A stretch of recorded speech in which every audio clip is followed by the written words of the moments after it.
नवरात्रि की हार्दिक शुभकामनाएं।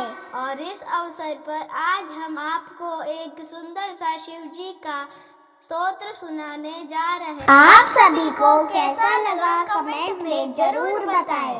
ब्रह्मा मुरारी सुरार्चितलिंगम निर्मल भाषित शोभितलिंगम जन्म दुःख विनाशनलिंगम तत्प्रणमामि सदा शिवलिंगम देवमुनि प्रवरार्चितलिंगम कामदहन करुणाकरलिंगम रावणदर्प विनाशनलिंगम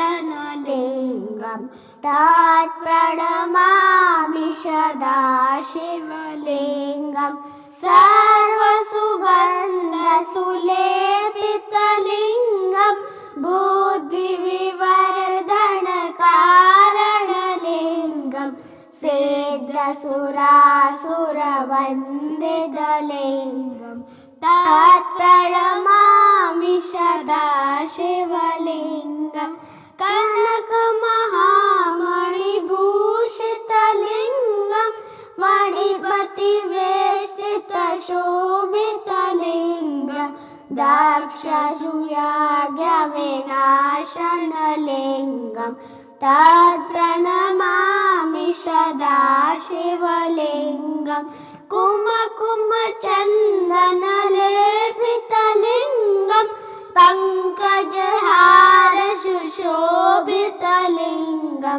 संचितपापविनाशनलिंगम तत्प्रणमामि सदा शिवलिंगम देवगणार्चितसेवितलिंगम भाविरभक्तिविरेवचलिंगम दिनकरकोटिप्रभाकरलिंगम तत्प्रणमामि सदा शिवलिंगम अष्टदलोपरिवेष्टितलिंगम सर्वसमुद्रभवकारणलिंगम अष्टदरिद्रविनाशनलिंगम तत्प्रणमामि सदा शिवलिंगम सुरगुरुसुरवर पूजितलिंगम